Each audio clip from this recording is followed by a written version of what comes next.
Thank you. Good afternoon, everyone. So my name's Jess and I'm from the Metro Waste Group. This afternoon I'll be talking to you about our brand new social research, understanding the factors contributing to illegal dumping in Metropolitan Melbourne.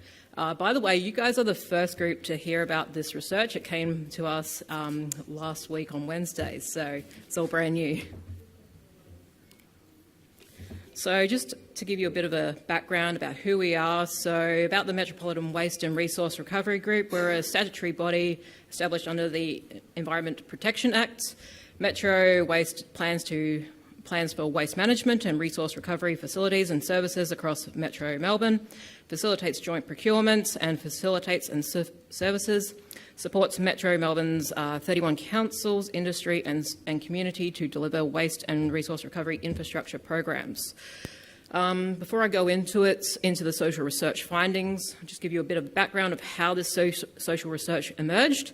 So last year we conducted a survey to our councils on illegal dumping and found that our 31 Metro Melbourne councils are spending a conservative estimate of $10.85 million per year, which is an average of $350,000 per council per year just on clean-up and disposal. However, some of the councils in the outer fringe areas are spending around $2 million per year.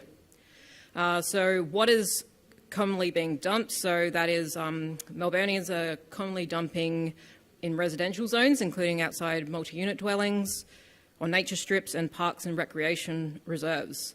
Commonly dumped items were household items, including furniture, mattresses, household waste, e-waste, and including white goods. The survey also found that our Metro councils want support from us to develop consistent messaging, tools to help them reduce and manage illegal dumping, so that consistent messaging across the region. So we're at the moment planning to develop an illegal dumping prevention resources toolkit for councils to help them reduce dumping of household items in residential zones.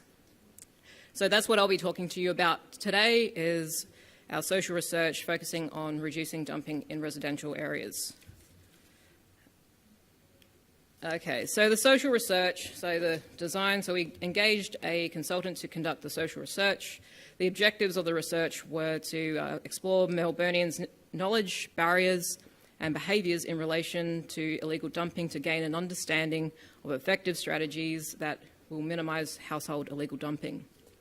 The research includes 5 key areas, so that's knowledge and barriers of hard waste disposal, collection services and community drop-off options. So that includes like what do Melburnians know about their hard waste service, transfer station, community and other drop-off collection locations.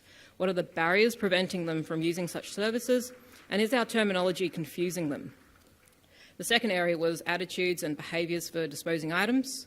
So what do Melburnians know? Their attitudes and behaviours around disposing unwanted bulky household goods. Third area was knowledge and attitudes to illegal dumping and the consequences. So what do they know about dumping, and do they know if they can dob in a dumper? Fourth area was communication approaches and preferences. How would people like to receive this information on hard waste services, and management of legal dumping and stakeholder perspectives. So getting an understanding from our stakeholders, from other government agencies, not-for-profits, etc., and what's working for them. We also did some social research to understand what's working in Australia and internationally.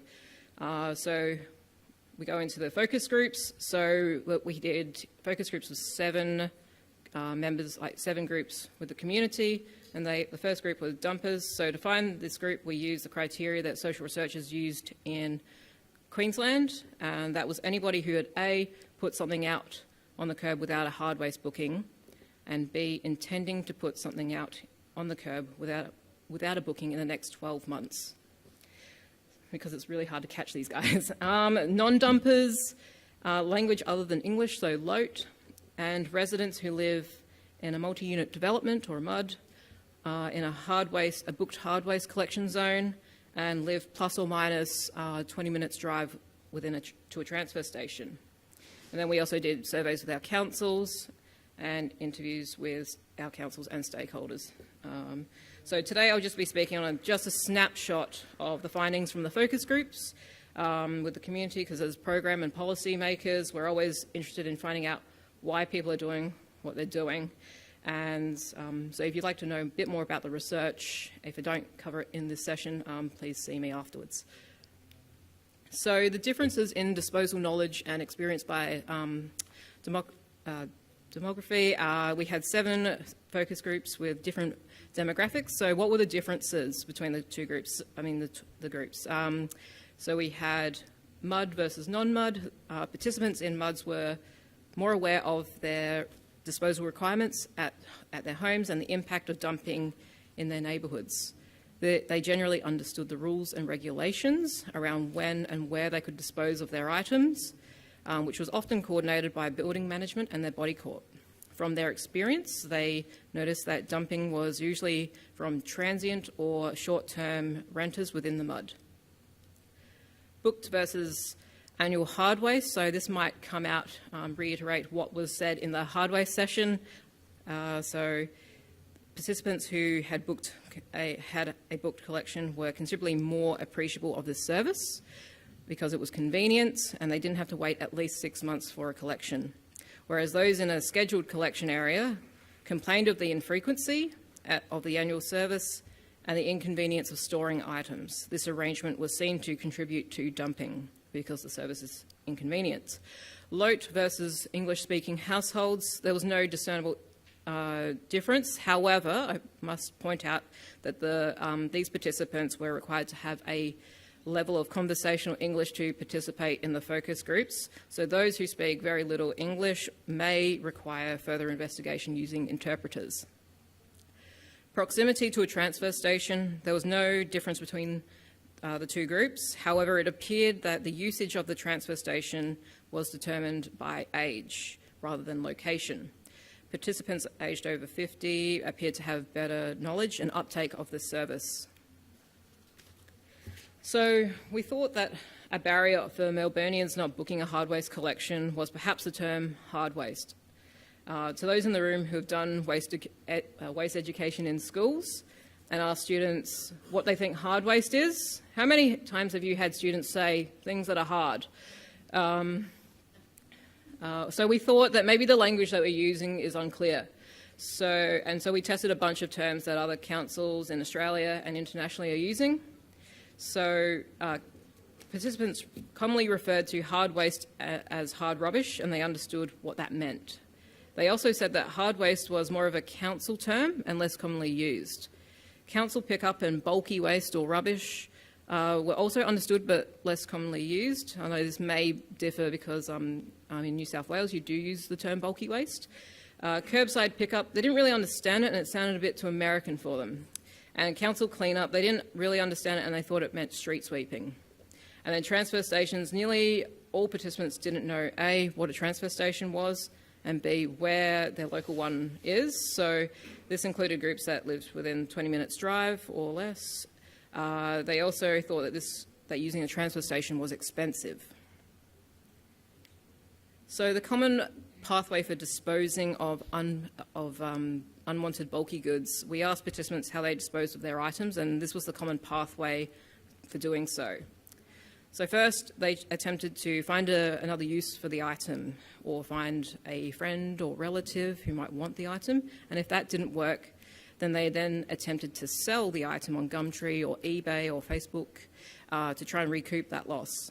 If they couldn't get rid of it through that platform, they then considered a curbside collection, then weighed this against simply leaving the item out on the curb, hoping that someone would pick it up to try and encourage that reuse.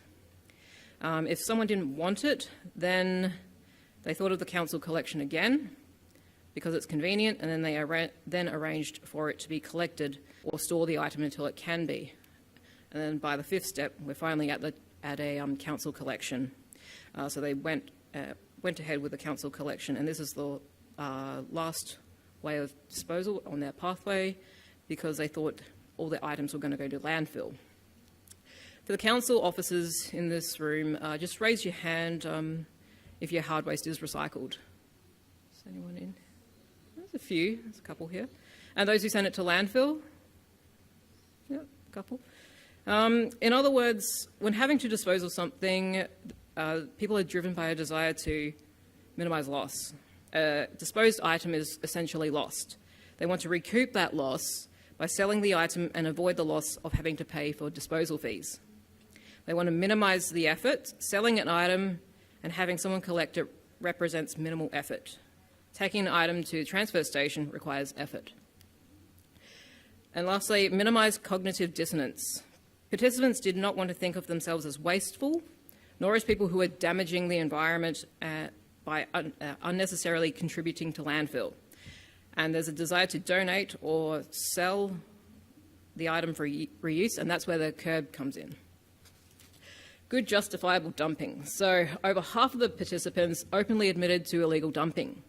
Few of them use the terms illegal or dumping. Most described it as putting stuff on the nature strip to encourage reuse by another person and avoid the loss of an item to landfill. This was seen as acceptable and part of everyday suburban life.